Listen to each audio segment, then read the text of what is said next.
GST return का एक important update आपके साथ इस वीडियो में शेयर कर रही हूँ।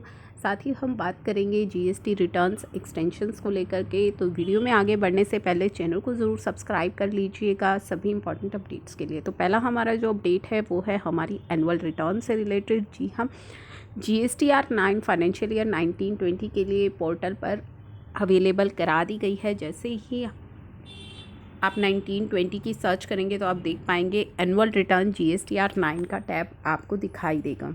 अब इसको आप ध्यान से देखेंगे तो यहाँ पे अभी कोई ड्यू डेट मेंशन नहीं है, क्योंकि फाइनेंशियल ईयर 19-20 के लिए GSTR 9C की डेट एक्सटेंड होने के 100% चांसेस है। दोस्तों 9A 9C 9A को भी हम इसमें कंसिडर करेंगे, क्योंकि काफ़ी सारी क्वेरीज फिर स्टार्ट होती है 9A के लिए। तो तीनों ही डेट्स जो हैं वो 100% एक्सटेंड हो सकती हैं, जो काफ़ी सारे चांसेस हैं।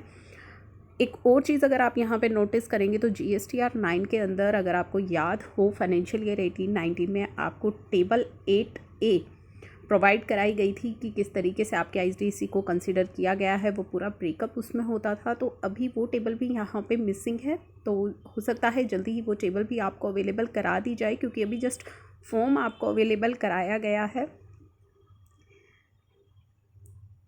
तो GSTR 9 और 9C एंड 9A के लिए डेट एक्सटेंशन आप तय ही मानिए।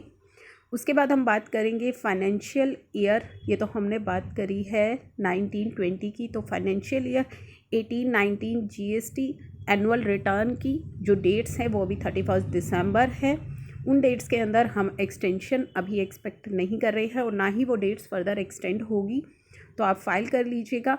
अब यहाँ पे एक इम्पॉर्टेंट क्वेश्चन है कि मेरे केस में केवल GSTR 9 दिखाई दे रही है, 9C दिखाई नहीं दे रही है, क्योंकि मेरा जो टर्नओवर है वो है अप टू ₹5 करोड़। तो मेरे लिए GSTR 9C एप्लीकेबल नहीं है, इसीलिए मेरे केस में GSTR 9C अभी शो नहीं हो रही है। तो आपका अगर टर्नओवर 5 करोड़ से ज़्यादा है तो आपके केस में शो हो रही होगी, क्योंकि जैसे 17-18 और 18-19 की तरह ही फाइनेंशियल ईयर 19-20 के लिए भी GSTR 9 जो है एप्लीकेबल नहीं है अगर आपका टर्नओवर 5 करोड़ से कम है।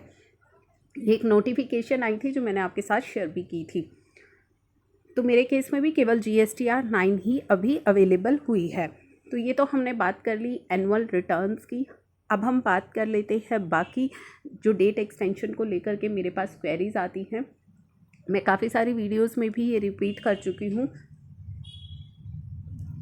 ये एक पिटीशन मैंने आपके साथ शेयर की थी, रिट पिटीशन, जहाँ पे डिमांड की गई है फरवरी से लेकर के अगस्त 20 तक की GSTR 3B एक्सटेंशन के लिए, कि आप फरवरी 20 से अगस्त 20 तक की हमारी जो GSTR 3B की ड्यू डेट्स हैं उन्हें एक्सटेंड कर दीजिए।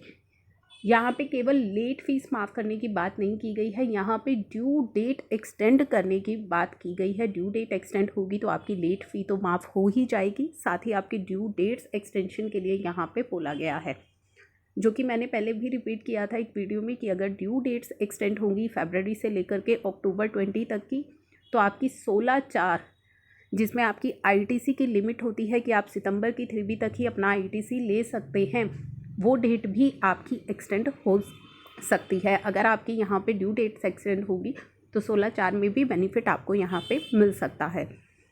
तो ये एक्सटेंशन के लिए पिटीशन फाइल हो चुकी है और यहाँ पे मुझसे सवाल आता है कि कब इसकी जजमेंट का जो है फैसला आना है, कब जजमेंट आनी है। तो 18 दिसंबर का टाइम दिया गया है इस पर काउंटर करने के लिए। जैसे ही इससे रिलेटेड अपडेट्स हमारे साथ शेयर होंगे मैं रेगुलर बेसिस पर आपके साथ शेयर करती रहूँगी। एमनेस्टी स्कीम को लेकर के अभी किसी तरह की कोई अनाउंसमेंट नहीं हुई है, ना ही अभी एमनेस्टी स्कीम लागू है। तो अभी अगर आप रिटर्न फाइल कर रहे हैं तो लेट फ़ी भी आपको पे करनी है, लेट पेमेंट ऑफ टैक्स पे इंटरेस्ट भी आपको पे करना है। इस समय किसी तरह की कोई भी स्कीम एप्लीकेबल नहीं है, नॉर्मल स्कीम्स लग रही हैं, नॉर्मल ही आपको लेट फ़ी पे करनी होगी, नॉर्मल ही आपको अपना इंटरेस्ट पेमेंट करना होगा अगर आप डिले करते हैं payment of tax.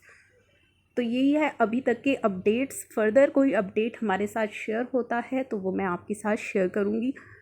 Regular updates के लिए चैनल को ज़रूर सब्सक्राइब कर लीजिएगा। Thank you for watching.